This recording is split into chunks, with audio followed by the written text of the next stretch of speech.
quel est le courage qu'il te faut pour changer le monde quand potentiellement tu n'es pas le plus fort?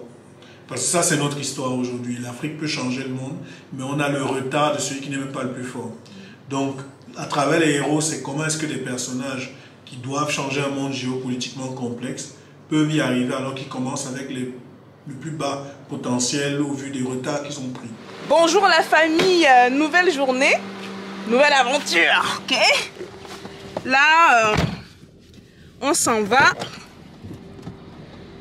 dans une ville voisine où j'aurai l'opportunité, on aura l'opportunité de rencontrer des personnes quand même assez connues, des personnes qui méritent un peu plus de visibilité.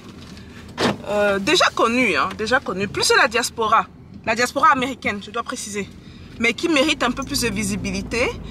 Ce sont des gens dont je suis le travail, ça fait, comme d'habitude, ça fait plusieurs années, hein, c'est pas seulement maintenant que ça a commencé.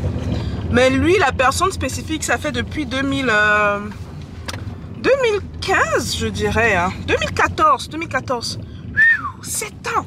Je suis son travail depuis, ça fait 7 ans. Waouh, chapeau mon frère. Donc là, on va à la rencontre du monsieur, on doit se déplacer pour aller dans une autre ville. Pour ce faire, et oui, ça valait le déplacement, ça valait pleinement les déplacements.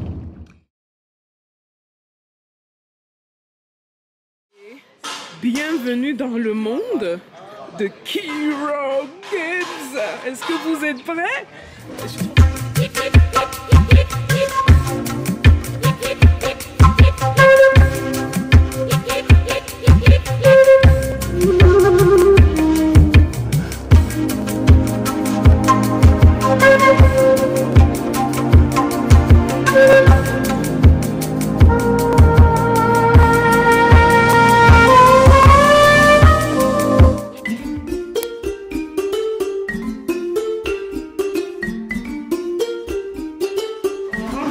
Bienvenue à Kiro Games. Dans le royaume. Fais de ton mieux pour que j'aille avec toi. That's what I'm talking about. Passe une bonne journée. Oh yeah. Can you close the door? Non, laisse-moi pas éviter. Bonjour. Salut, le prénom? Joseph. Et qu'est-ce que tu fais ici, Joseph? Moi je m'occupe du business.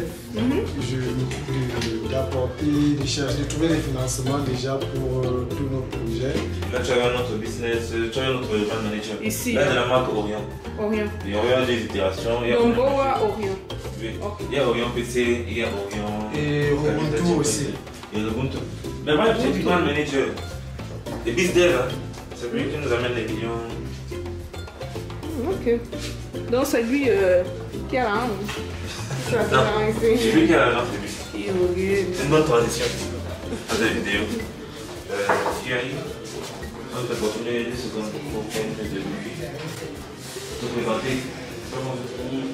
On rencontre les têtes pensantes de Kiro Games. Bonsoir. Il cache l'argent. On dit c'est lui qui a l'argent de Kiro Games. Non, il cache que c'est Kiro là, il y a l'argent et tout. Je sais que c'est des documents confidentiels, quoi que ce soit. Oui, votre prénom? Jean-Yves. Jean-Yves. Vous faites quoi à Kiro Games, Jean-Yves? Bon, à Kiro Games, je m'occupe de tout ce qui est administratif. Donc, le fonctionnement normal de l'entreprise, les impôts, les salaires, ce genre de choses. Et j'ai une autre casquette de côté technique. Je m'occupe aussi de tout ce qui est sound design. Mais pourquoi tu ne veux pas dire ce que tu fais réellement? On m'a dit que ici c'est le bureau de l'argent. Maintenant je viens, tu me dis que tu fais la tech. Le bureau de l'argent ici, non? Oui. Non, entre autres, oui. C'est moi qui gère l'argent, on va dire. Ok. Merci Jean-Yves, on va se revoir tout à l'heure. Il faut parler d'argent. Bon, je vois qu'ici, c'est le c'est là où, this is where everything happens. Where the magic happens is here. Voilà le monsieur qui était tout à l'heure au couloir, il a disparu. Le voilà là. Il y a une bonne raison pour laquelle on rit. Donc voilà les gamers, c'est les codeurs, ils travaillent. Bon, je vais laisser Edgar nous dire fait quoi. Comme tu as dit, c'est là que toute la magie s'opère. Et là, ils sont séparés spécifiquement par groupe. Je vais commencer par ici. C'est quoi ça? Déjà, c'est là où ils simulent. Non, pas simuler encore. Mais là, ce sont les game devs, les game développeurs. Moi, je suis illustrateur de jeux vidéo précisément. Je fais des illustrations qui apparaîtront dans les différents jeux de la marque Orion ou encore du responsable Mbora. Ainsi, vous pouvez voir des personnages phares du monde d'Orion, Nico et Emilie, sa femme, et d'autres personnages peuvent apparaître dans certaines illustrations. Aïe, aïe, aïe, aïe, aïe. Eux là, ils n'ont pas l'air gentils, hein? Ouais, c'est ce sont des méchants. Bonsoir, bonsoir. Hi. Qu'est-ce que vous faites ici? Déjà le prénom? William. William? Yes. Oh, you're actually English speaking. Yes. Even when he says William, you can tell. Yeah, so William, what do you do here? Comic book artist. Oh, okay. Yeah, both of us, and the third one was not here. Je vous rappelle qu'il est 16h30, 17h, les gars sont fatigués. Vous pouvez voir ça à leur visage. Non, Fatigués. Oui, ils ont faim. Vous n'avez pas mangé? On n'est pas fatigué, c'est Vous assez. n'avez pas mangé, c'est comment? Comment? Là, tu t'es réveillé. Hein? Il a entendu nourriture. Il s'est réveillé en même temps. L'introduction dans la vidéo, c'est mythique. On a vu son passage dans les tours. Dès que tu veux qu'on aille Olivier. Ok, on y C'est va. bon, oui. D'accord. Bon, là, avant de faire le tour de la team, hein, les gars sont formidables, rien à dire. C'est tous des jeunes, comme vous pouvez voir, des techs. Ceux qui disent qu'il n'y a pas la tech en Afrique, en Afrique centrale, voici la preuve vivante. Ils font de l'excellent travail. Et bon, là, on va maintenant rencontrer le Warbreaker. Le grand. Il faut que je mette une musique spéciale quand j'entre ici. Là. Ça doit faire bam bam bam. N'est-ce pas? Bam bam bam bam. Change même. Bonsoir, bonsoir. Bonsoir. Ouais, on va. Là où vous me filmez, il y a les mouchoirs partout sur le truc, ce n'est pas ce que vous voyez. Ouais. Tu peux un peu couper une seconde. C'est ça qui fait la beauté de la chaîne. Tous ces moments-là qu'on on n'édite pas, on n'édite pas. Olivier vient de se trahir, hein, vous avez entendu. Il dit qu'il a arrangé, on dit la vie a changé. Ouais, je suis entré dans le bureau, il allait se changer, il a arrangé là. Il faut nous montrer les vraies choses. Qui va se négliger? Qui va se négliger? Qui va se négliger? Tu sais jamais. Si quelqu'un veut changer ma vie là-bas maintenant, si quelqu'un veut changer ma vie là-bas maintenant, on fait comment? Est-ce que tu as besoin que les gens changent ta vie? Gars, on ne sait jamais. Je n'ai plus à ce niveau-là. Oh, on est toujours à ce niveau-là. Changer ma vie, ça peut être qu'un gros investisseur, regarde. Hein. Un gars qui a les millions d'euros dit que ouais, il n'a rien à faire quoi, de son argent. Si, mais il peut voir le potentiel, il dit que I want to bring this guy to the next step. Le gars, il est francophone, mais il parle en anglais. Et il marque des gens comme ça. This is amazing. Là, il commence en français, mais ceci est très amazing. Bon, je suis sûre que certains connaissent Olivier, d'autres ne connaissent pas. Olivier m'a dit, bah, je vais te laisser te présenter. Hein. C'est un camarade de classe. J'ai eu la chance d'aller à l'école avec lui. Hein. Il m'avait barré. Regardez comment le gars est grand. Il m'a... Il m'avait barré à distance. C'est pas le genre, il ne dérangeait pas à l'école. Il ne dérangeait pas les filles à l'école. Hein. Il était trop dans ce dessin. Barré, je dis, mon vision. À distance, tu vois, j'ai un coup de tête que n'essaye même pas. Olivier. Bon, introduction. Qui est Olivier? Qui es-tu, mon cher? Donc, bienvenue à Kiro. Je crois que comme vous avez vu, vous êtes dans le premier studio de jeux vidéo au Cameroun. Je suis le fondateur. Je suis un Camerounais de 35 ans aujourd'hui. On ne peut plus dire jeune. Ça on est jeune, pardon, ne me viens pas. C'est fini. On ne peut plus dire jeune Camerounais. Laissons ça aux autres. Non, un Camerounais, tu sais qu'en Afrique, on est jeune jusqu'à 35 ans chez les. On t'appelle encore l'enfant à la maison. Mais c'est fini. Bon, tu gardes le charisme de ma présentation. Non, en fait, c'est... voilà. Donc, 35 ans, comme vous voyez, très relax comme personne. Il paraît que mes photos publiques donnent l'impression que... Mais tu n'es pas humble, hein? Donc, tu te traites toi-même de relax comme personne. Oui, je suis relax, non. Tu vois, je suis relax. Qu'est-ce qu'il y a de non humble à dire qu'on est relax? Parce qu'il paraît que mes photos publiques donnent l'impression que je ne ris jamais, que je suis trop sérieux. C'est vrai, ça? Il paraît. Non, il est très relax, hein. Ceux qui ne le connaissent pas, très relax, vraiment relax, je confirme. Je suis un peu comme tout le monde, hein. J'aime regarder les séries, j'aime regarder les films, j'adore les mangas. Je ne suis pas très bière, peut-être. C'est peut-être ce qui me décourage, me différencie un peu. Je suis marié, papa de 2 super enfants. Ah, 2 déjà? Ouais. Waouh. Le 3e, c'est pour quand? Garde ta page chanson. Non, je crois qu'on va s'arrêter là pour l'instant. Pour l'instant, c'est chaud hein, avec Non, c'est chaud. Parce que je ne sais pas comment nos parents faisaient avant pour en avoir 7. Aujourd'hui, là, il faut se dire que comme on est dans une ère d'hyperparentalité, maintenant, il faut être présent, il faut les comprendre, il faut... À l'époque, quand vous énerviez, on vous giflait. On ne gifle plus. On vous giflait pas. Vous ne giflez pas vos enfants? Non, maintenant, tu sais, il faut leur expliquer le pourquoi du comment. Mais il y a un côté... Tu vois, avant, quand on te tapait... Un peu compréhensif, quoi. Oui, quand vous étiez 7 enfants. Olivier, c'est pas parce qu'il y a la caméra, il faut dire tes vérités ici. Non, je dis la vérité, non. Quand vous étiez une famille de 7 ou de 10 enfants et que quand tu avais fait une erreur, quand la mater giflait en général par pack de 3, que tape-toi, pourquoi tu lui as même pas dit d'arrêter? Bon, maintenant, il y a un côté... On respecte l'individualité de l'être, il faut... On essaie de parler, de comprendre. On comprend son caractère, que bon, peut-être lui, il n'a pas besoin de... Alors qu'à l'époque, il y avait un côté très spartiate. Maman a dit de faire, fais. Est-ce que tu aimes quelqu'un qui est mou, qui n'est pas mou? Ce n'est pas le sujet. Donc, on est un peu plus des hyper-parents maintenant qu'avant. Donc, c'est assez épuisant d'en éduquer déjà 2. Je ne suis pas sûr que j'ai envie de pousser plus loin que ça. Mais c'est Dieu qui donne. Mais c'est madame qui devrait se plaindre, pas toi. Hein. Je parle pour nous 2, j'en suis sûr. Pour vous 2. Je pense même qu'il c'était que moi, peut-être même qu'il y aurait un 3e, mais même elle a dit que c'était son maximum. C'est chaud, c'est chaud. On comprend, on comprend. Bon, maintenant vous avez une idée de qui est Olivier Madiba. Olivier, ce que tu fais, franchement, c'est pas pour te jeter des fleurs, c'est fantastique. Merci. C'est fantastique. Je ne suis pas sûre à quel point vous réalisez l'impact de ce que vous faites. Des bandes dessinées, vu qu'on est sur une chaîne panafricaine, hein, je ne vais pas me gêner de parler de noirs, et il n'y en a pas beaucoup. Des bandes dessinées qui montrent vraiment un univers africain. C'est vraiment purement africain. Je n'en ai jamais vu, pour te dire la vérité. Jusqu'à peut-être tu en connais, mais moi, personnellement, je n'en ai jamais vu. Mon mari, qui est également un grand fan de la bande dessinée et de tout ce qui est animé, n'en a également jamais vu. C'est superbe. Vous donnez un contenu à nos enfants, et ça reste une des bandes dessinées préférées de mon fils en passant. Ah bon? Les 2 premiers tomes, oui. Donc, toi, qu'est-ce qui t'a... Pourquoi les... comment on dit animé en français? Pourquoi les jeux vidéo? Les jeux vidéo, pourquoi ça? Surtout dans un monde, on connaît comment ça se passe en Afrique. Ça t'est venu d'où?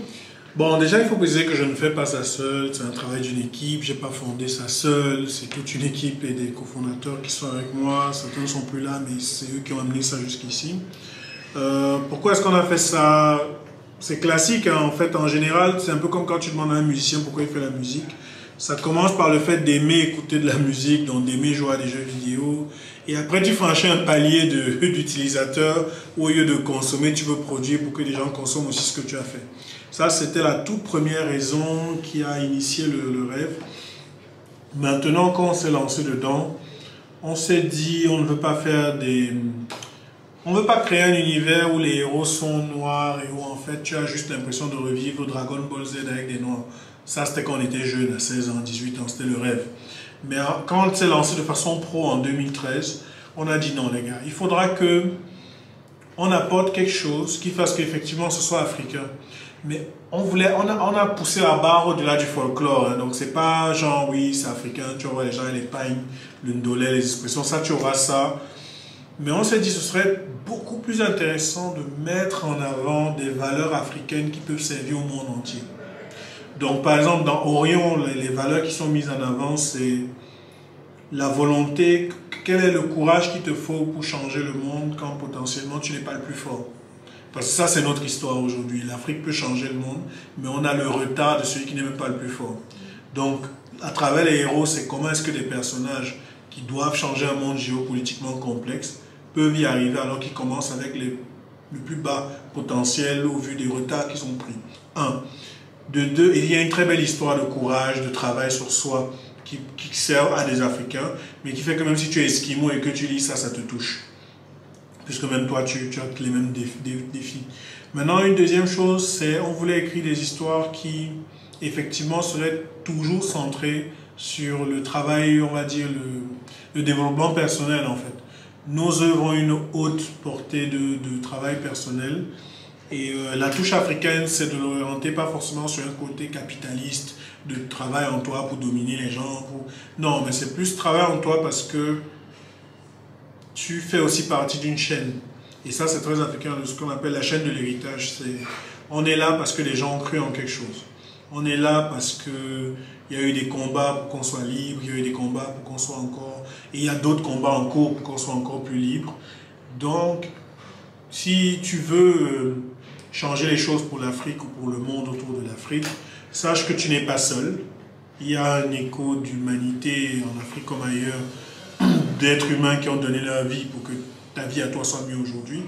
Et tu peux en faire partie, peut-être pas en mourant, mais en faisant de ton mieux. Et ça, c'est quelque chose qui est énormément véhiculé. Donc, derrière l'idée de faire des jeux vidéo et des BD, c'était l'idée de véhiculer ce message humain là, avec une perspective africaine. Wow. C'est profond ce que tu dis. Hein. Oui, et c'est intéressant parce que souvent, on a plus tendance à copier au lieu de se dire que nous, en tant que peuple africain, qu'est-ce qu'on peut apporter? Quelle est notre originalité? Quelle est notre empreinte digitale qu'on peut également... Comment est-ce qu'on peut contribuer à ce qui est déjà et tout? Tu voulais rajouter quelque chose? Non, je voulais juste te dire qu'effectivement, les gens qui ont fini le premier jeu, quand ils l'ont fini, ils ont justement dit qu'on a écrit un des scénarios de jeux les plus évolués, qui est même supérieur à beaucoup de jeux de gros budget, parce qu'ils disent que bon, même si techniquement notre jeu n'était pas parfait, il y a une forme d'unanimité sur le scénario et l'univers, qui disent que non, les gars, vous avez mis la barre à un niveau très haut. Voilà, très haut. Et surtout que, comme disait quelqu'un, on fait profond mais simple. Donc, c'est pas genre tu dois relire 20 fois. Par exemple, tu as vu ton fils lire la BD, mais si toi tu t'es assise pour la lire, oui, très bien même. Tu as vu que voilà, au-delà... Et mon mari aussi, hein. Tu as vu qu'au-delà des bagarres, il y a des trucs sur la quête de soi, qui font que même toi, adulte, quand tu lis, tu as un moment de ouais. Tu connectes avec le message. Voilà, lui, l'enfant, il voit les actions, mais ça met déjà dans son cerveau des graines du fait que... tu vois, il y a un truc qui est intéressant, c'est les Japonais, quand ils se sont assis à l'époque pour faire le manga, ils ont dit, bon, je vais aller plus loin. Disney, ça commence chez lui. Lui, il dit, on vient de sortir des guerres mondiales, je veux créer un univers où les enfants du monde entier verront qu'ils ne sont pas obligés de croire au cynisme des adultes et que la magie peut exister. C'était son combat. Les Japonais se disent, bon, nous on vient d'encaisser 2 bombes nucléaires et voilà, on subit une forme de...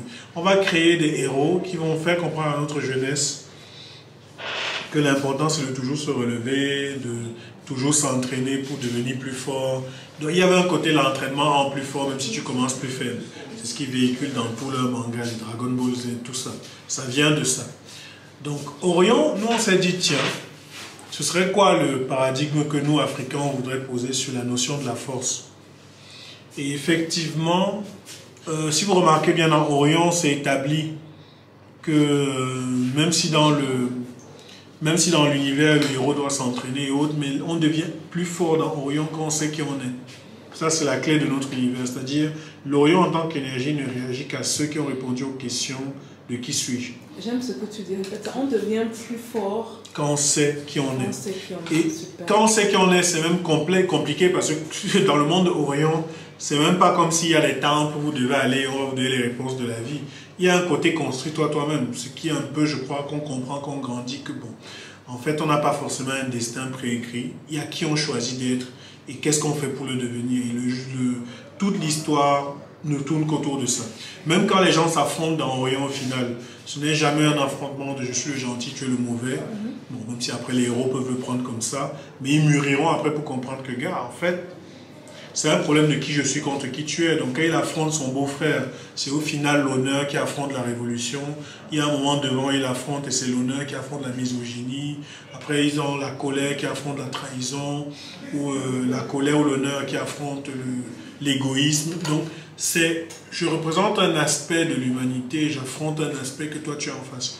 Et on pense qu'au final, c'est potentiellement la vraie guerre qui se joue dans les civilisations.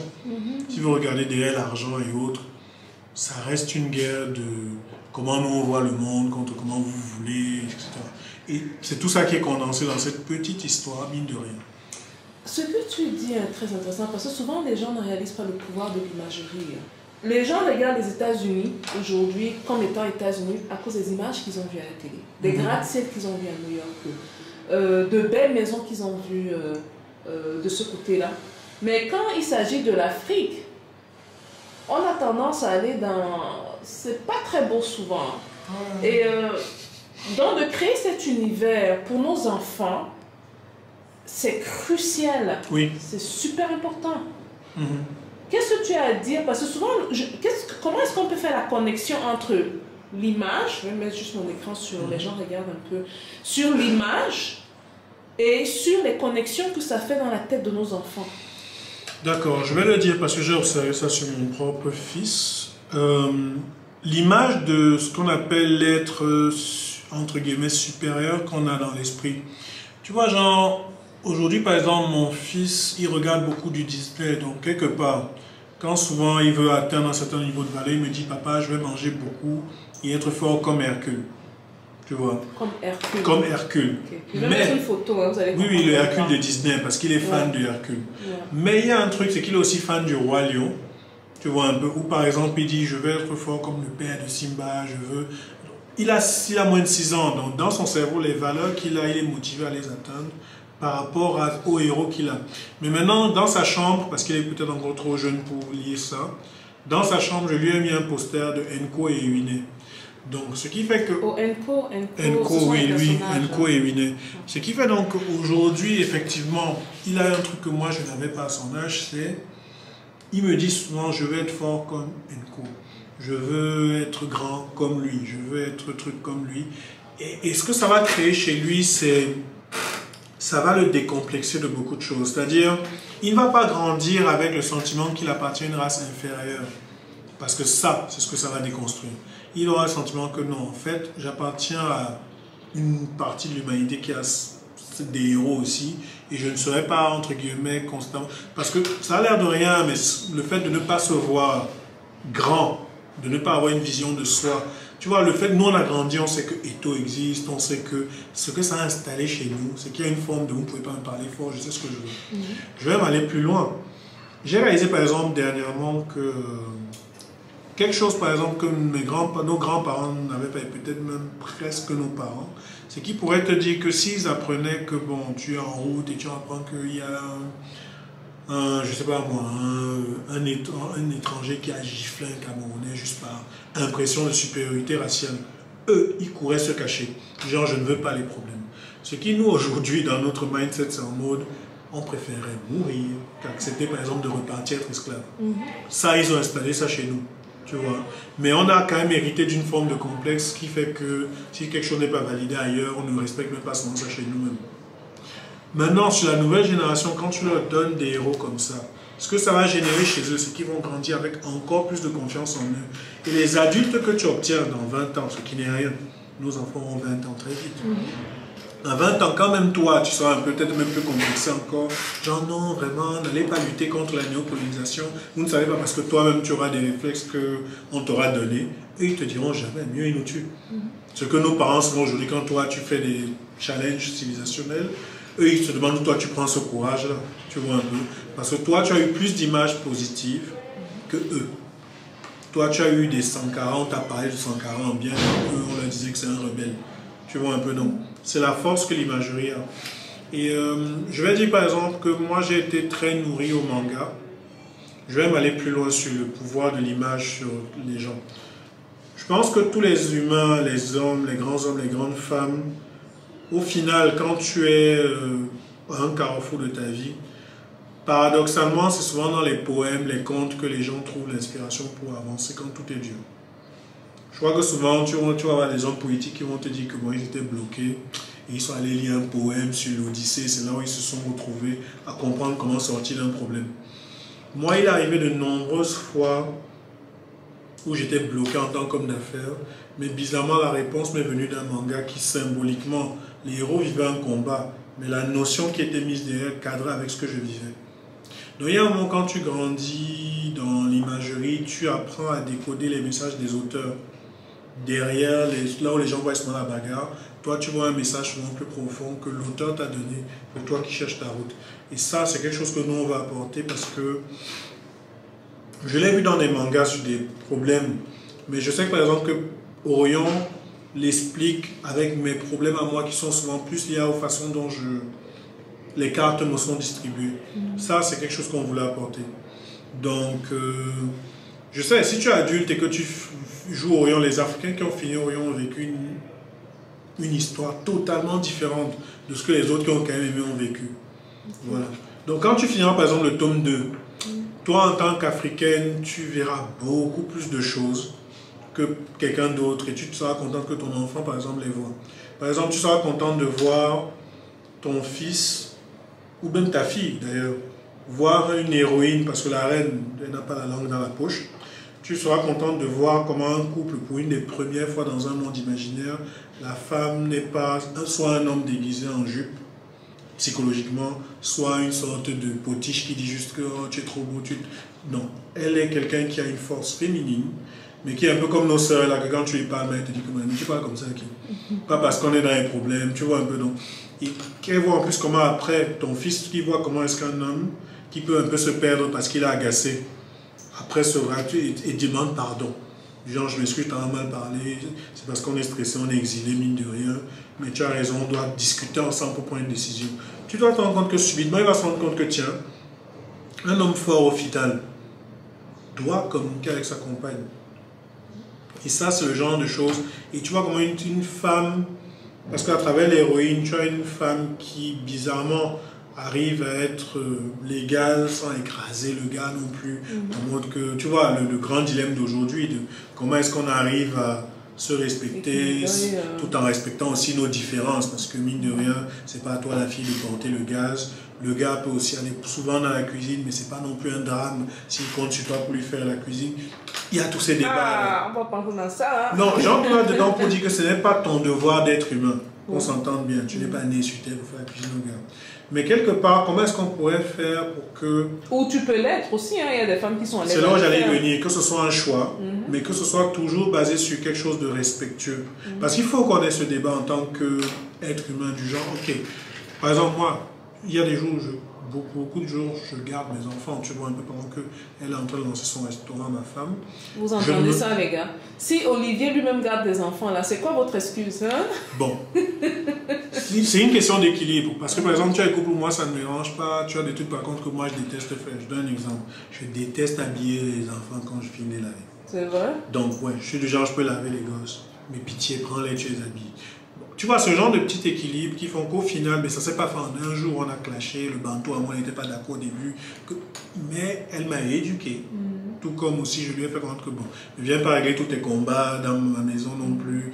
Trouvons une équipe pour que tu puisses être épanoui, faire ce que tu as à faire, sachant que tu n'es pas là que pour ça. Si un jour tu rentres, tu es fatigué. Ça a l'air con, hein, mais c'est tout ça qu'il y a dans la BDC. Oui, oui, oui. Ouais. Ouais. C'est énormément de dialogue de génération, c'est énormément de trucs sur lesquels vous, en lisant ça, un jeune se retrouve au final en train d'avoir les graines pour savoir que tiens, ça se fait. C'est pour ça que vous voyez dans le truc, on a décidé qu'ils sont tous les deux sur la couverture, là même peut-être pas assez fait dans le jeu. C'est pas l'histoire d'un roi, c'est vraiment un couple. Les deux sont dans l'histoire à part assez égale et tout. Ouais, l'histoire d'un couple. J'aimerais bien que tu me parles de l'environnement du jeu. Vous êtes inspiré de quoi pour le faire? On a puisé un peu partout. Il y a environ 15 pays et potentiellement, je crois, 60 tribus qui se retrouvent dans le jeu. 60 tribus? Oui, même pas que camerounaises d'ailleurs. On a pris partout. Ça dépendait de ce qu'on voulait faire. Quand on voulait faire des territoires désertiques, on cherchait non seulement nos trucs peuls ici, mais on allait chercher chez les Touaregs. Bref, on fouillait un peu partout, mais on est énormément resté sur l'Afrique subsaharienne. Et on s'était dit qu'on ne mettra rien d'égyptien dans notre truc. Très intéressant, pourquoi? Oui, parce qu'on sait que c'est un peu la piste entre guillemets facile. Je dis ça avec tout le relief, hein. C'est pas pour critiquer ceux qu'ils font, mais nous on s'est dit, on sait qu'aujourd'hui tout le monde qui va faire l'African Fantasy va dire tiens, Égypte antique, j'y cours. On estime qu'il y a assez de créatifs là-dessus, mais qu'il y a une énorme richesse sur tout ce qu'il y avait d'empire, de culture. Par exemple, vous saviez qu'il y a les Sao, c'est un peuple qui a vécu au nord du Cameroun et qui avait une logique, c'est que quand on t'enterrait, on devait te remettre en position fétale. Parce qu'il partait de l'idée que tu es venu au monde, tu es en position comme ça dans le ventre de ta mère. Donc quand tu meurs, tu dois le faire. Et dans le jeu, et même dans l'univers, c'est comme ça qu'on enterre les personnes dans certaines tribus du jeu. Donc on fait des mix comme ça. Qu'est-ce qui fait qu'on ait perdu notre compétitivité en fait? Tu vois, parce que j'aime bien dire qu'on a été colonisé, mais c'est peut-être parce qu'on avait arrêté d'être des chercheurs. On avait arrêté de vouloir savoir ce qu'il y a de l'autre côté de l'océan. Et c'est vrai, quand je dis souvent ça, on me dit oui, mais tu voulais qu'on soit aussi des gens qui allons tuer d'autres peuples pour prendre leurs ressources. Je dis non. Dans la vie, tu n'es pas forcément obligé de forger la plus grande épée du monde, mais tu peux forger le plus grand bouclier du monde. Donc on aurait été potentiellement... Ok, j'aime beaucoup ce que tu viens Oui, de dire. parce que souvent on croit qu'il n'y a qu'une route. Non, l'idée de rester compétitif, c'est pas pour prendre des valeurs de pillage et de torture de ton prochain. C'est pour au moins te protéger de quelqu'un qui les aurait, pragmatiquement. Donc tu n'as peut-être pas de technologie pour attaquer les gens, mais tu aurais tout ce qu'il fallait peut-être pour te défendre. Donc moi, c'était un peu ça, c'est un peu la lecture, et c'est une autocritique qu'on devra faire en tant qu'Africains sur... on nous a peut-être dominé sur un plan, mais il faut qu'on ait de la partie de nous qui l'a autorisé pour qu'on change ça sur les prochaines générations. C'est-à-dire qu'on éduque nos enfants à être compétitifs. J'utilise le mot compétitif, pas combatif. C'est différent. Voilà.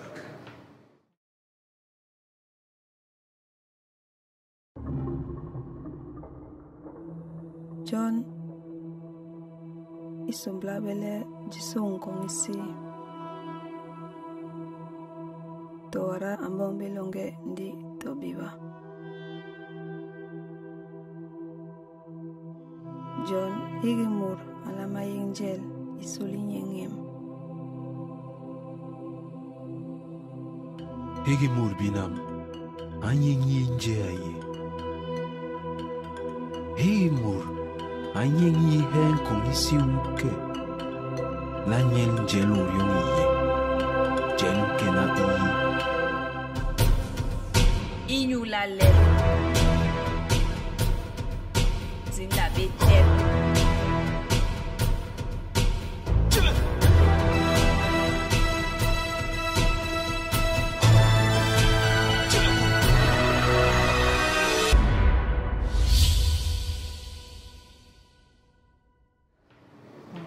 Écoute, je ne savais pas qu'Olivier était un tel panafricain. Hein. Moi, je le voyais plus se cacher derrière l'image, la bande dessinée, les dessins. Déjà, j'avais remarqué un message très profond et caché dans la bande dessinée. Des valeurs africaines, purement africaines, ça je dois avouer. Et le fait également que parfois il y a des méchants qui sont noirs, hein, comme eux. Ouais, on a... Ce qui est important. Oui, très important. Parce que, il y a très peu de problèmes de... Les plus méchants sont de notre couleur, les plus gentils. Regardez comme elle est belle. Oh là là là là là là là là là là. Qui dessine bien comme ça là? Georges Pondy, qui est un des meilleurs artistes de sa génération. Wow. Et, il est aidé avec toute une équipe qui aide. Voilà. Sur cette BD, c'est environ 3-4 personnes. Parce que justement, c'est pas quelque chose d'industriel. Chaque planche est pensée pour être assez extraordinaire, on va dire. Waouh. J'avais des questions en tête là. Mais quand tu me suis parlé, dis que mais si je parle avec un gars de la tech. Je ne veux pas que la vidéo fasse 3 heures, donc je barre beaucoup. Ou bien, non, c'est très intéressant ce que tu dis. C'est pas juste parler pour parler. Et tu parles, tu dis des choses très profondes. Ok, donc c'est très très intéressant ce que tu dis. Je ne veux pas décourager les gars qui vont voir 2 heures et vont dire oui. Non, ça va pas faire 2 heures. On va essayer de me dire ça à 45 minutes, maximum 45 minutes. Tu es papa aujourd'hui. Quel serait le message que tu passerais au papa qui ne trouve pas l'importance dans les bandes dessinées ou dans les jeux vidéo? Toi, en tant qu'expert dans ce milieu-là. Bon, alors ce que je leur dirais, c'est que je les comprends déjà sur ce qui les inquiète. Je peux comprendre qu'effectivement, derrière, je ne vois pas ça comme important. Ce qu'il y a, c'est le côté, je ne veux pas que mes enfants s'éloignent de la réalité à cause des choses imaginaires. Ça, je le respecte totalement, donc je les comprends. Maintenant, je leur demanderais par contre de regarder les choses sous un autre angle. Toute chose excessivement nuit, trop de BD, trop de jeux vidéo, ce n'est pas bon. Moi-même, constructeur, je le dis. Donc ça sert à un enfant qui ne fait que ça et qui finalement rate toute sa vie. De l'autre côté, ce n'est pas une bonne idée. Par contre, je pourrais dire que si vous remarquez bien, au final, c'est les sociétés où l'imaginaire est le plus libéré qui gagnent. Si vous remarquez bien, au final, j'ai une blague que j'aime souvent dire, c'est c'est le manque d'imagination un peu qui peut-être nous a tués à un niveau. C'est-à-dire quand nous on regardait le pétrole et qu'il y avait le côté on ne mange pas ça, on ne voit pas ça, ce n'est pas concret. Des gens avec de l'imagination se sont dit tiens on peut aller faire quelque chose et ils créent la voiture. Donc quand nous à un moment on voyait les gens dire on va sur la lune, nous on se disait ce n'est pas concret, les gens là sont fous, ils vont faire quoi là-bas, il y a quoi là-bas, on mange quoi là-bas, on boit quoi là-bas. Pourtant vous remarquerez que bon, sur le chemin du parcours pour créer les fusées, les gars ont inventé le GPS, ça a boosté leur capacité à faire Internet avec des satellites. Donc derrière l'imaginaire, donner de l'imaginaire à son enfant, c'est l'équiper pour le monde de devant. Et surtout encore dans le monde qui arrive, où les travaux dits concrets, terre à terre, vont être pris par des machines. Donc tout ce qui concerne le fait de faire la même tâche va être pris par les machines. Et ce sera un monde où bizarrement ce sont les plus imaginatifs, créatifs qui vont survivre sur le marché du boulot au final. Donc moi je dirais, je les inviterais à être un parent qui choisit les jeux que ses enfants jouent plutôt que de les interdire totalement. J'encouragerais à choisir des jeux de gestion, des histoires de BD qui donnent des valeurs qui les intéressent. Et effectivement, voilà, que ce sera plus intéressant pour eux que de bloquer, parce que si tu mûres ton enfant et qu'après devant il a 30 ans, il parle avec des gens qui ont des références pop culture que lui n'a pas. On sait aujourd'hui, on a des amis qui après quand vous arrivez dans une soirée, ils n'ont rien vu jeune, ils sont souvent là genre ouais. Tu vois, vous êtes là genre ouais, tu te rappelles dans Game of Thrones, ouais, lui il a raté. Il est déconnecté quoi. Voilà. Ouais. Et ça là quand même en affaires ça compte. Hein. Le nombre de, je veux dire en affaires au final, un deal se joue sur le fait que tu es assis à table avec quelqu'un. Vous discutez de choses qui vous rejoignent d'abord. Que ah ouais, mais tu as vu la série, vous rigolez, ouais, je suis d'accord. Et après vous dites que bon, finalement, un petit que tu passes en bureau, on parle de ton business là quand. Dans le networking, finalement, c'est peut-être même plus ça qui connecte les gens que. Voilà. Autre chose. Hein. Wow. Et je peux vous donner un exemple. Moi, par exemple, j'ai détesté l'histoire au lycée. J'ai l'impression que ça ne me servait à rien. J'étais un ado un peu bof. Mais c'est quand je joue au jeu Metal Gear Solid 3, où pour la première fois, il y a un auteur du jeu, il t'écrit son histoire, mais il l'inclut dans la guerre froide. C'est la première fois de ma vie que j'ai compris que la géopolitique existe. Parce que je jouais un soldat qui était pris entre l'Ouest et l'Est, et je n'avais jamais vu la guerre froide sous cet angle. Wow. Donc c'est le jour où j'ai commencé à dire que mais attends un peu, de la guerre froide que moi j'entends guerre froide depuis à l'école, c'est tout ce... Bon, je savais que l'histoire n'était pas réelle, mais il a mixé des vrais événements comme la crise de Cuba et autres, et il te fait genre c'est son héros qui était un peu derrière, mais on ne va pas dire dans l'histoire. Mais ce que ça m'a montré, c'est que pour la première fois, il m'a fait vivre ce que quelqu'un qui, par exemple, est un soldat américain en pensant qu'il est du côté du bien, le jour où il est dans une mission, il se rencontre, gars, du côté des Russes aussi, on croit être du côté du bien. Ça m'a donné ma première vue du fait que maintenant que j'y pense, c'est vrai que de l'autre côté, les gens ont aussi l'impression qu'ils sont bien. Bam. Et là, j'ai commencé à fouiller sur la géopolitique à 16 ans. Waouh! Oui, aussi jeune? Oui, ça ne m'intéressait pas, mais dès que j'ai joué au jeu, là, quand ça me dit que... Donne un stratège ici en face, hein, les gars, attention. Bon, peut-être pas, j'ai fouillé. Il ne faut pas qu'il y ait un accident bizarre qui fasse que je disparaisse. Il sait rien. Et moi, mes enfants grandir. Il dit qu'il sait rien voir ses enfants grandir. Parce qu'il y en a qui vont écouter ça comme bon. Hein. Après, il m'a dit, bon, Olivier a eu un accident bizarre après.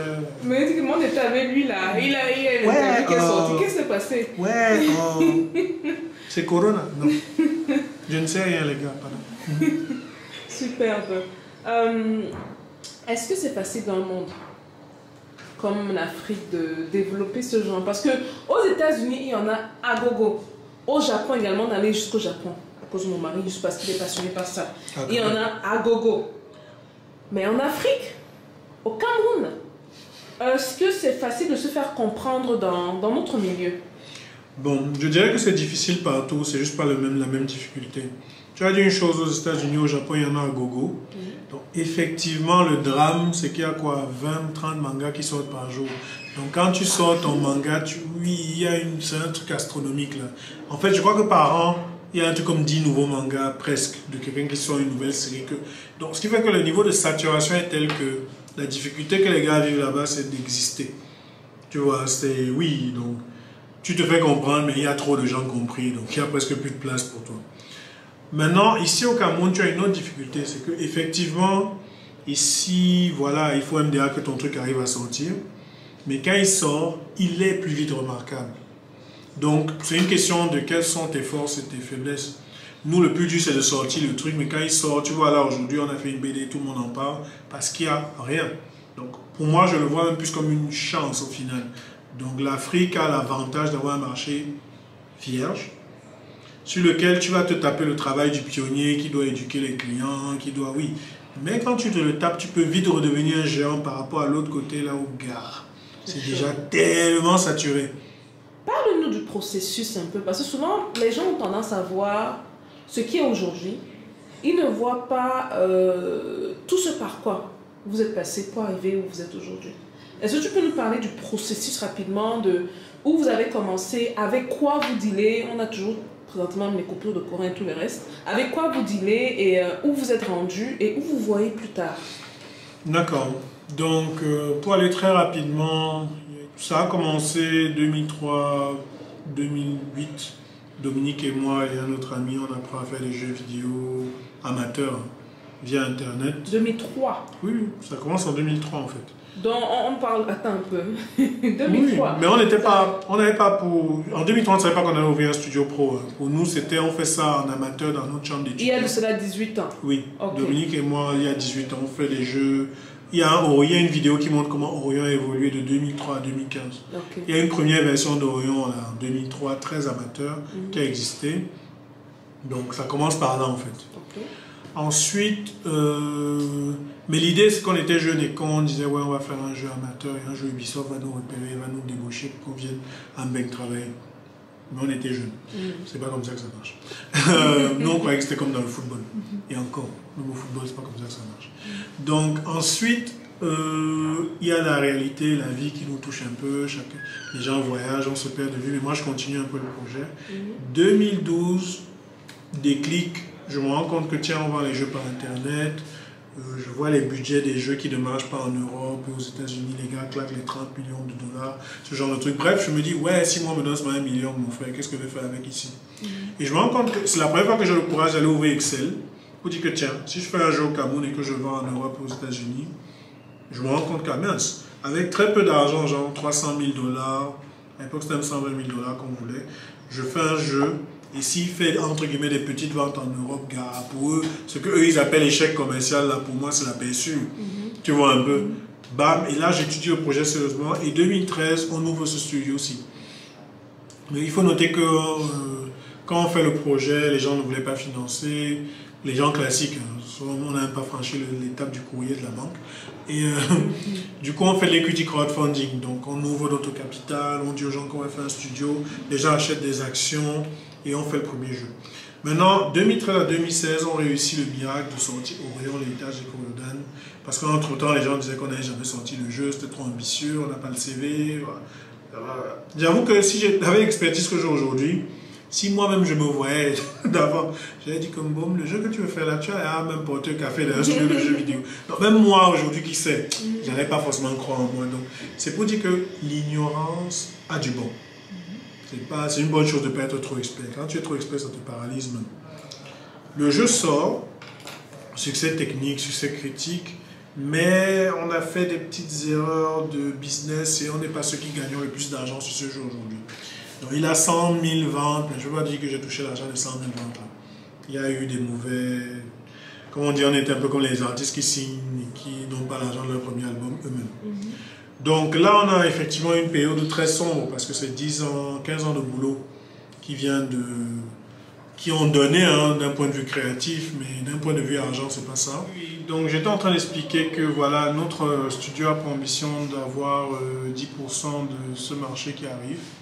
Et comment est-ce qu'on veut y arriver? En fait, on a réalisé que le studio de jeux vidéo qui va avoir 10% du marché de jeux vidéo, paradoxalement, c'est le studio qui va faire plus que du jeu vidéo. Déjà. Donc il y a un côté, il faut être à la fois capable de contenter les enfants qui ont entre 7 et 13 ans, si tu veux être sur le marché, de contenter les jeunes adultes entre 18 et 35 ans, et de contenter les parents entre 30 et 50 ans. Voilà. Donc pour ça, notre travail, c'est de vouloir... Qu'est-ce qu'on fait? On veut créer le meilleur univers d'African Fantasy pour les enfants, qui font qu'ils ont de la magie, ils ont des héros, qui les feront rêver. Permettre aux parents de partager du contenu éducatif à leurs enfants lorsque ces derniers jouent. Il y a une technologie qu'on est en train de développer qui va permettre que pendant que votre enfant joue à notre jeu, plutôt qu'il voit de la pub, vous pourrez lui envoyer par exemple du contenu éducatif à la place. Vous pourrez même devenir une partie de son monde imaginaire du genre, il a un pouvoir qu'il veut débloquer, on lui dit demande aux parents, une sorte de personnage qui représente le parent suprême, une sorte de Dieu parent. Et quand il demande, vous recevez une notif qui dit tel, veut que lui acheter tel pouvoir et tu dis que mon ami, je te donne ça si tu fais tes devoirs. Vous serez surpris de la motivation du gars. Voilà. Et en dernier, les jeunes adultes, qu'est-ce que nous on leur propose? C'est leur proposer des jeux qui leur permettent de se construire eux-mêmes. Par exemple, notre jeu sur les fonctionnaires. C'est-à-dire, c'est le premier jeu qui permet à un jeune de se dire, bon, j'ai 22 ans, je télécharge ce jeu, je vais un peu goûter à ce que c'est que de quitter de stagiaire à ministre dans une sorte de réplique virtuelle du Cameroun. Le jeu est extrêmement comique, vous pouvez télécharger la démo, ça s'appelle Le Responsable Mboa. Donc quand on te dit un jour, tu pourras enfin avoir le matricule Mboa. Avec tout ce que tu imagines, hein, les gestions de carrière, les gestions d'une dot avec la dot, ta femme qui te réveille le matin pour dire que tu concrétises quand les panthères qui veulent t'attaquer pendant que tu es au bureau. Et il y a même le moyen, parce qu'on est en train de travailler à faire la version femme, qui fait que tu pourras même vivre ce que c'est que d'être une jeune mbouanaise qui au final quitte de stagiaire à ministre, avec ce que tu as comme pression de la société qui te met, le fait que ma fille, tu te maries quand il n'y a pas que la carrière et toi tu balances, tu jongles là-dedans, tu as les tontines avec les copines qui sont là, mi-jalouses, mi-contentes. Bref, tu as une sorte de simulation de ce qui t'attend comme 30 ans de vie, mais de façon comique. Et tu es libre de faire des choix et de vivre à l'avance certaines conséquences. Voilà. Donc ça, c'est ce que nous nous apportons comme produit. Et actuellement, nous levons effectivement 1 million de dollars pour démontrer que ce business model, parce que les jeux et les services seront gratuits, mais les gens pourront payer 100 francs, 200 francs pour souvent avoir des bonus. Bon, voilà. Vous avez déjà levé quand même 537 millions de francs CFA. Alors, en fait, ça, c'est la somme des intentions d'investissement. Okay. C'est-à-dire qu'aujourd'hui, quand on constate 821 personnes sont venues dire je veux investir, c'est les intentions, donc c'est pour ça qu'on dit souscription. La somme qui a été reçue, je crois que c'est 200 millions déjà reçus. Bon. Oui, c'est ce qui permet qu'on fasse ce qu'on fait. Et donc c'est pour ça que je dis que même si vous voyez un gros chiffre, continuez de venir parce que vous pouvez continuer de prendre des actions en fait. Maintenant, au-delà de la partie bon produit, philosophie, qu'est-ce que ça donne concrètement à un investisseur? Je vais y aller peut-être en euros.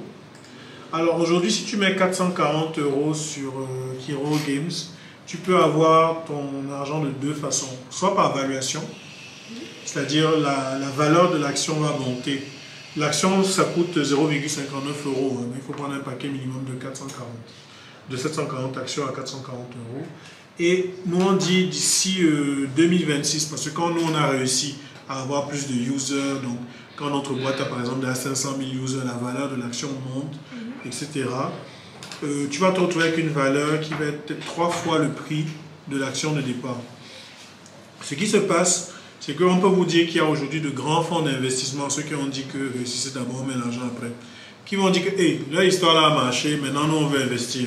Et c'est là où vous pourrez dire que bon, ok, dans l'investissement que vous faites, moi je vends mes actions et je récupère 3 fois mon investissement. Sachant que nous on pense que d'ici 2030, si on a seulement 1 million de clients payants sur 20 millions de clients gratuits, donc 1% du marché qu'on vise, vous aurez 10 fois votre valuation. Sachant qu'on vise 10% pour avoir 100 fois, mais je n'ai pas mis ça dans les business plans pour ne pas énerver. Mieux on met 10 fois, si ça devient 100 fois, tout le monde est content. Donc maintenant, ça c'est la rentabilité par valuation, parce qu'on voudra entrer en bourse et les gens pourront revendre leurs actions plus tard. Maintenant, il y a la rentabilité par dividende, parce qu'effectivement, on doit et on va générer du chiffre, qui fait que quand on cumule les rentes de dividendes à partir de 2026, jusqu'en 2030, vous pourrez toucher 1144 € sur les 440 € investis. Wow. Bon, je précise une chose, c'est que ce n'est pas une prophétie, ce n'est pas une garantie. Nous sommes un investissement très risqué. Nous sommes un investissement qui va payer sur le long terme. On a dit 2030, donc nous sommes en 2021. On vous dit même, hein, ce qu'on veut faire n'a jamais été fait en Afrique. Donc il y a beaucoup de théories qu'on a là qui vont échouer. Il y en a même beaucoup qui ont déjà échoué d'ailleurs. On est en train de faire autre chose. Mais ce sur quoi vous investissez, ce n'est pas tant que tant une bande dessinée, un jeu vidéo. Vous investissez sur une équipe qui va trouver la route no matter what it takes. C'est-à-dire, vous investissez sur une des rares équipes qui vous dit, ok, s'il existe un moyen d'avoir 10% d'un marché de jeux vidéo en Afrique, même si ce n'est pas ce qu'on dit ici, là, on peut se rendre compte que, gars, nous, on a misé tout sur Orion, et c'est même peut-être un calancalan jeu qui marche. Vous voyez un peu? C'est ça qui va se passer. On peut vous dire que, gars, c'est tel service qui va donner, mais en chemin, c'est le service qu'on n'espérait pas, qui donne. Mais on est l'équipe qui va inventer cette route-là. Sinon, on échoue, même Jésus-Christ ne pouvait pas échouer. Ne pouvait pas réussir. Et la garantie que vous avez avec nous, c'est qu'on ne va jamais vous envoyer un email pour dire que, ouais, vraiment, ça nous a dépassé, nous, on arrête. Non, ça, en tout cas, moi, je ne vous enverrai jamais cet email tant que je respire. Donc, voilà. Voilà ce sur quoi vous investissez. Et vous... Je vais t'arrêter aussi un truc. Hein, parce que c'est que souvent, en tant qu'investisseur, je suis une grosse investisseur dans la tech. Un des trucs que je regarde toujours, c'est l'historique des gens dans qui j'investis. Et ce monsieur vous a dit que les graines ont été semées depuis 2003. Oui. Donc, vous parlez de 18 ans. Je ne pense pas qu'il y a quelque chose qui parle plus que ça. Oui. Franchement. Bon, après, il y en a qui disent qu'ils s'en foutent, mais ça dépend des psychologies des investisseurs. Moi, ce que j'ai remarqué, c'est que les gens qui essaient de bâtir quelque chose eux-mêmes comprennent qu'effectivement, si tu fais 18 ans de détermination jusqu'à ce que tu quittes une idée dans une chambre de Guakelé et tu arrives pragmatiquement à livrer quelque chose en 2016 et que même quand ça ne marche pas parfaitement, tu es encore là en 2021 en train de livrer autre chose, les gens comprennent que en fait ça va seulement donner. Bon, il y a une autre marque de personnes qui sont pressées, qui vont dire oh ça va pas donner depuis, ça va pas donner demain. Moi je respecte ça et pour être honnête, je ne veux pas l'argent de tout le monde. C'est-à-dire aujourd'hui, si vous venez avec l'argent, on ne vous demande pas que votre argent, vous devez aussi répondre à des questions qui nous permettent de savoir si vous êtes compatible. Donc c'est sélectif en passant. Oui, on ne veut pas l'argent de tout le monde. Je suis une investisseuse en passant, les gars. Très sélectif. Voilà, donc il y a un côté, parce qu'on ne veut pas évidemment les gens qui vont nous dire que ce qu'on veut entendre. Je ne sais pas si tu as pu assister à notre assemblée générale. Non. On a fait une assemblée générale, c'était challengeant, hein. Il y a des actionnaires qui n'étaient pas contents, d'autres qui étaient très contents. Donc il n'y a pas que des bénis oui non plus. Quand on dit c'est sélectif, on ne veut pas que les gens qui viennent nous dire oh. Ouais. Non, mais ce qu'on veut, c'est des gens qui partagent un mindset qui dit ok, nous on est là pour du long terme. On comprend qu'on ne bâtit pas les grandes choses en 2 ans. Quelqu'un qui dit qu'il va bâtir une licorne en 2 ans en Afrique, c'est comme moi je lui donne les mains. Donc on ne bâtit pas quelque chose qui peut redéfinir un continent en 2 ans. Par contre, on veut aussi des gens qui se disent ok, on veut se faire de l'argent sur votre projet, mais j'ai envie d'arriver à un stade où on est Kiro Games en 2030. On est une boîte qui génère effectivement les... Disons, moi je pousse même loin. Hein. Moi j'ai envie d'arriver à être une boîte qui génère dans les, disons, 100 millions de dollars par an de chiffre d'affaires, sur lesquels mon bénéfice c'est peut-être 60 millions, parce que j'ai besoin de 40 millions pour faire tourner ma boîte et le reste c'est la pub de tout le continent. Sur les 60 millions, on pourra se dire entre nous Africains qui possédons, pas forcément que les Africains, mais entre nous gens de même mentalité qui possédons cette boîte, on pourra se dire tiens, on a 60 millions, on se distribue 30 millions pour les bénéfices, pour que nos dividendes coulent quand même. Mais les 30 autres millions de dollars qui restent, on les investit, en fait c'est pas le cadeau. On les réinvestit sur d'autres jeunes qui ont le même mindset que nous. Tu vois? C'est-à-dire que là dehors, je suis convaincu qu'il y a un jeune aujourd'hui qui a 10 ans, qui en 2030 aura 21 ans, ou je sais pas, disons il a 11 ans. En 2030, il aura 20 ans, 21 ans. Et ce jeune, autant moi à 16 ans, je rêvais de faire du jeu vidéo, et j'ai tout fait pour ça, autant je suis convaincu qu'il y a un jeune aujourd'hui qui, quand il vit les coupures d'électricité, il dit je sens qu'en moi il y a le feu ultime pour régler ce problème-ci. Et qui aura besoin de fonds de démarrage de peut-être quoi, 200 000 dollars, 300 000 pour peut-être faire ses premiers prototypes, avant aussi d'aller chercher les grosses banques. Mais personne ne lui donnera ça. Je veux que Kiro soit la boîte qui lui donnera ça. Et ce n'est pas que l'argent évidemment, qui va le maturer, parce que c'est le groupe qu'on est en train de forger ici. Wow. Au-delà du jeu vidéo, c'est le groupe qui veut rassembler tout ce que nous on appelle les wall breakers. Donc les gens en Afrique ont dit que Mbomi n'a pas la cavalerie, c'est nous la cavalerie.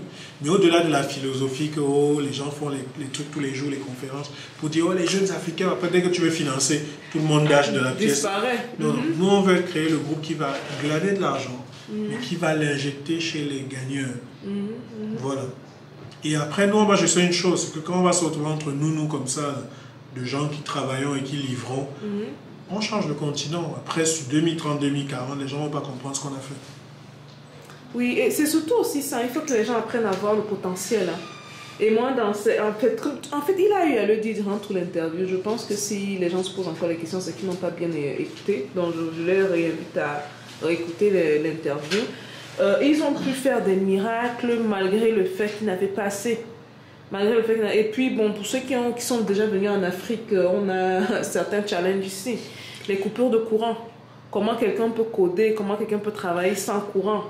Un jeu en ligne, comment ça peut se faire sans courant. Mais ils ont eu à le faire malgré ces difficultés-là. Et je vais vous montrer parce que, en fait, je suis très fier aujourd'hui de pouvoir parler parce que je tiens pour moi la première démonstration que ce que j'ai dit, c'est-à-dire si tu partages cette culture hors du jeu vidéo avec des gens dans les domaines plus terre à terre, ils explosent tout. Aujourd'hui, par exemple, les gens voient Kiro Chop qui est sorti notre, on va dire, chaîne de restaurants. Je ne suis pas le fondateur de ce truc, je ne suis pas CEO, je ne sais pas comment ça se gère. Je suis un young spectateur là-dedans qui ne dit pas son nom. Maintenant, ce qui se passe, c'est quoi? C'est que la fondatrice de Kiro Chop, c'est quelqu'un qui a bossé, qui bosse ici, ou qui a bossé ici, donc voilà, qui bosse ici, qui aspire la culture de comment on recrute, comment on fait du leadership, comment on s'organise, qui prend ça avec son propre rêve qu'elle avait. On lui donne le nom du genre Kiro, voilà, parce qu'il y a une vue commune. Mais quand elle va maintenant, elle applique dans la restauration. Ça fait que les gens qui arrivent dans l'espace où elle est, quelqu'un arrive là-bas, il a l'impression que ouais, on dirait que ça a été fait par des décorateurs de Paris, alors que je peux vous signer que la personne a décoré, elle-même elle a fait la déco. C'est la fondatrice même qui a fait la déco? Oui, en fait, elle-même elle allait lire sur YouTube pendant 3 mois en allaitant son enfant. Que gars, en fait, ce qu'on lui montrait, c'est que si tu vas arriver à un niveau d'excellence, il n'y a personne, il n'y a aucun. Tu n'as pas les moyens de payer le technicien qui vient d'Italie. Ouais. Donc tu vas devoir expliquer au menuisier du quartier comment est-ce qu'il doit te faire des lambris avec des changements de dégradés. Donc, tu dois tellement lui mâcher le travail que quand toi tu es derrière, là, tu expliques que non, on fait l'angle. C'était quoi déjà? Il y avait un thème là, la courbe de. Les chirons. Les girons. Donc, tu t'entends, te dis que gars, voilà le mindset de quelqu'un qui veut réussir au Cameroun. C'est genre.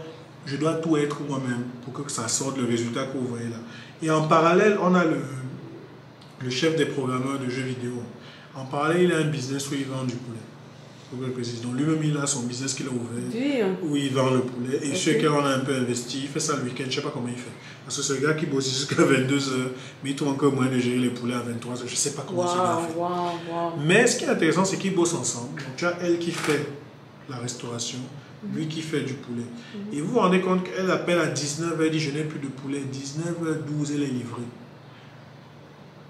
Wow, vous voyez un peu ce genre de chaîne. Jamais les Camerounais de la chaîne là. En fait, vous me confirmez que ça n'existe nulle part. Chaîne de valeur qui se met en place. Et pour vous dire que après tu peux te dire oui, mais il n'y a que ceux qui sont à Kiro. Il y a un gars qui a ce qu'on appelle Maya Food. C'est un gars qui fait dans les saucisses, tout ce que tu veux. Et qui a aspiré notre culture Kiro. Il est Camerounais? Oui.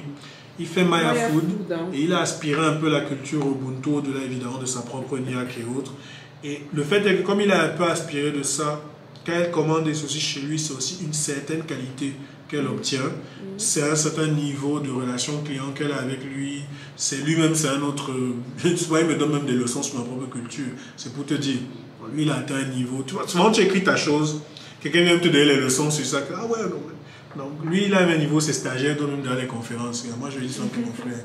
En termes de leadership, moi qui écris, je viens de m'asseoir chez toi. Donc, voilà.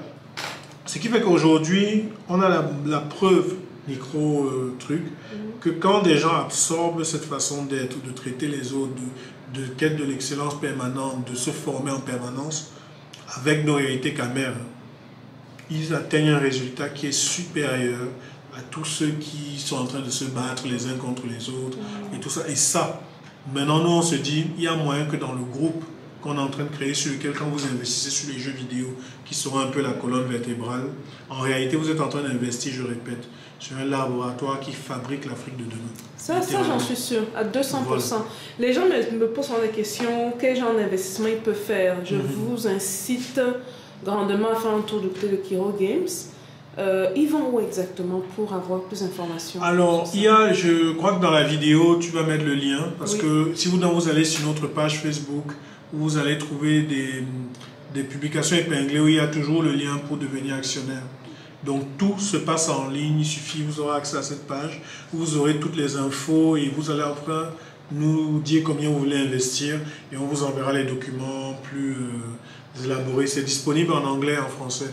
Ok, super. Voilà. Et je tiens à préciser que ça, quand nous on l'a fait pour nous-mêmes, cette petite technologie-ci, c'est en fait ce qui a encore convaincu le ministre des Finances de se dire mince. Les gars, ils sont en train de lever 537 millions de francs, c'est pour le jeu vidéo sous nos yeux. Donc effectivement, s'ils prennent ça et qu'ils le rendent un peu plus démocratique, ça veut dire que n'importe quel PME pourra venir faire pareil. Mieux on est derrière, on l'encadre.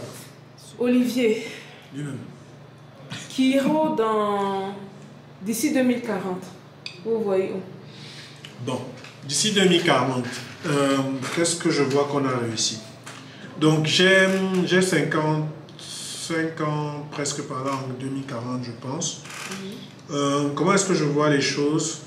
Je vois le fait qu'effectivement on a réussi à créer, on est un des champions du jeu vidéo en Afrique, mais pas que. Donc tout ce qui est divertissement, dessin animé, bande dessinée, Kiro est derrière, pas forcément un autre nom, parce qu'on a aussi investi sur d'autres jeunes studios, sur d'autres talents. Et en fait, on est parmi les gens qui portent l'industrie. Je vois aussi le fait qu'en termes du côté finance, Kiro Ubuntu est devenu une bourse de l'informel plus qu'une plateforme d'equity crowdfunding. C'est-à-dire c'est devenu un endroit dans lequel même le braiseur de poissons, finalement, se retrouve dans un système qui le soutient. Tu vois, même la braiseuse de poissons, finalement, se retrouve dans un système à travers lequel elle est soutenue financièrement, technologiquement, techniquement. Et en fait, on a rassemblé autour de nous une grande partie, parce que je n'ai pas la prétention de dire que c'est nous qui allons tout faire, on a rassemblé autour de nous une grande partie des jeunes les plus dynamiques, les plus prometteurs d'une génération qui est en train de venir. Donc moi j'ai 55 ans, je nous vois entourés de jeunes de 25 à 35 ans qui sont 4 fois plus doués que nous et à qui on a ouvert la voie pour être juste les gars qui leur offront l'infrastructure technique, financière, légale pour que les gars changent le continent. Tout ça pour que à mes 70 ans, je prenne ma retraite technique, je commence à devenir prof, je vais devoir enseigner, et qu'à 80 ans, je peux marcher à 2 h du matin en route sans avoir peur que les jeunes qui arrivent veulent me poignarder. Parce que je sais que j'ai aidé à participer avec mon équipe à ce que dans le pays où je suis, tout le monde a un boulot. Et c'est gros, vous rêvez grand, On n'a pas le choix. En fait, il faut que les gens comprennent. Les gens nous voient et se disent que ouais, vous n'avez pas peur. Si j'ai peur, chaque matin quand je me lève, j'ai une crise d'angoisse sur un tel projet. On en parlait quand la caméra a été coupée. Si on lève 550 millions et qu'on échoue, on aura utilisé 550 millions qui auraient pu servir à quelqu'un d'autre ou à autre chose. Donc c'est le poids qu'on met sur nous. Mais plus loin encore, est-ce qu'on a le choix? C'est-à-dire, on a 40% des Africains ont 14 ans aujourd'hui. Il faut qu'on regarde bien ce que ça veut dire. 40%, c'est-à-dire que si on est au Cameroun, là on est 25 millions. Ça veut dire qu'il y a 10 millions de jeunes Camerounais qui ont 14 ans. Dans 10 ans, ils ont tous entre 10 et 24 ans. Donc 20 ans, ils ont tous entre quoi, 24, ils ont tous entre 20 et 34 ans. 20 ans, ça arrive vite pour un pays. Ça veut dire que si dans 20 ans, on n'a pas créé un système qui permet qu'il y ait quoi, au moins 5 millions d'emplois au Cameroun, et je parle de bons emplois, pas de débrouillardise, tu auras 10 millions d'êtres humains qui ont grandi avec les images de la vie qui est bien ailleurs. Les télés, les nouvelles, tout ce que tu veux, qui ont grandi dans un environnement de désespoir, et on va se macheter comme des animaux. Donc, ce n'est pas une question de « oh, machin, c'est la hype d'entrepreneur », c'est qu'on n'a pas le choix. Et quand tu regardes, hélas, une grande partie, peut-être pas tous, ceux qui nous dirigent, ceux qui aujourd'hui ont le pouvoir de changer les choses, et que tu vois de quoi eux, ils discutent à longueur de journée. J'ai été dans des lieux de pouvoir où les personnes qui étaient assis à la place du gars qui devait être en train de dire ça Parce que je ne devais pas être en train de dire ça, ce n'est pas mon boulot à la base. Mais je suis allé à l'endroit où le gars qui a le pouvoir aujourd'hui, en quelques signatures, en un certain niveau de niaque, de changer ça, il s'en fout. Et s'il vous plaît, c'est même pas comme on croit que non, ils ont un agenda de secte, tout ce que tu veux. Non, il est en train de parler des petites, de comment est-ce que, gars, ce soir, il va tuer une petite là qu'il a dragué, il est marié. Tout. Donc, tu penses à réaliser qu'il n'y a pas de cavalerie. Que quelque part, chaque fois que tu te retrouves dans une pièce, tu fais partie des gens qui comprennent les vrais enjeux du problème. Alors que ce n'est pas ton travail, même souvent. Tu n'es pas seul, mais...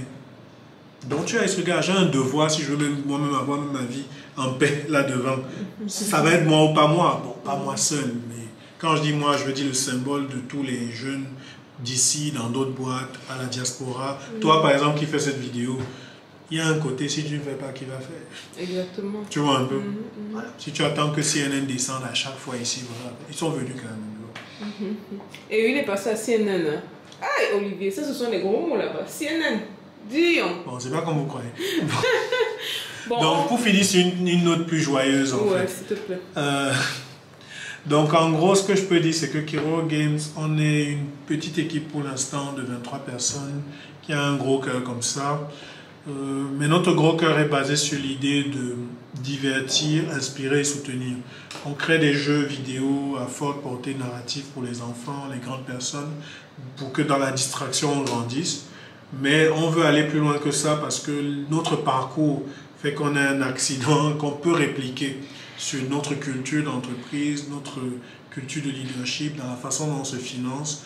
Et nous avons une vision de à quel point on peut aider à notre niveau, parce qu'on ne va pas tout faire, il y en a beaucoup d'autres qui se battent et qui font même plus que nous d'ailleurs, pour que la finance africaine change. Tu m'as demandé en 2040 où est-ce que je nous vois. Je vois le fait qu'on a même changé, si tu veux te dire jusqu'où nous on va, je vois même le fait qu'on a participé à changer la logique de l'argent mondial. Et je vois le fait que quelque part aider à une jeune fille qui est mère au foyer potentiellement, mais que chaque mois, pour une raison très mathématique, qui est liée à la façon dont elle éduque ses enfants, qui est mesurée à l'indice de bonheur qu'elle donne à la communauté autour d'elle, elle est payée par le système. On ne la dépanne pas, ce n'est pas une subvention, ce n'est pas une pitié qu'on lui donne, non. C'est que le système a évalué un truc simple. Un bon citoyen bien éduqué rapporte au Cameroun beaucoup plus d'argent qu'un Camerounais mal éduqué. Donc la personne qui sacrifie sa vie à faire que ce Camerounais ait des bonnes valeurs doit être payée pour. Si vous voulez même qu'on ramène ça à un côté capitaliste. Mais c'est un mindset que nous on va amener dans la finance africaine. Mais pour ça on doit bâtir le pouvoir, d'avoir le pouvoir de dire ce qu'on pense. Super. Voilà ce que Kiro est. Merci beaucoup Olivier. Merci, on te dit vraiment merci beaucoup pour ton temps. Ouais, merci. Courage à toi pour savoir ce que tu vas couper dans les 3 heures de bavardage. On va tout garder. On va tout garder. Comment? Je vois que tu as eu le bon entraînement. Bon les gars, on arrive à la fin de cette interview. Si vous avez des questions, n'hésitez pas à les laisser en bas dans la barre de commentaires. Je vais laisser les contacts. Regardez au niveau de la description, il y aura les contacts. Pour investir, et pour surtout voir ce qu'on a fait pour que vous touchiez. Exactement, toucher du doigt et vous voyez, une BD. Je vais également mettre les liens pour les achats des livres. Livres que, je le rappelle encore, mon fils lit. Ça reste un des livres préférés, une des bandes dessinées préférées de mon fils. Tous les liens seront dans la barre en bas. Et voilà. Les gars, vous n'avez pas aimé? Mettez un pouce bleu. Partagez si vous avez aimé. Il y a beaucoup d'argent à devenir actionnaire qui ont beaucoup. Je vais finir l'interview. Hein. Donc, je devais normalement faire le pissard. Je vais faire un double pissard. On sort, il est 20h. Okay? On sort et on tombe sur la salle est pleine. La salle est pleine. Les gars travaillent encore. Avec la journée commence. Regardez ça. Are you kidding me? Comme tu as dit, hyper actif altruiste. Ben oui, hein, ça c'est fou, ça c'est fou. Bref, les gars, vous avez la preuve qu'il faut travailler fort, non? Après, on a dit que je travaille fort. Voilà, il est 20h. Bon, notre éditoire, on arrive au travail à 10h aussi, parce qu'on a une logique de... Il faut laisser ça, on n'a pas besoin de dire ça. Vous voyez, les gars, ouais. Bon, cette fois-ci alors, c'est le papi ça.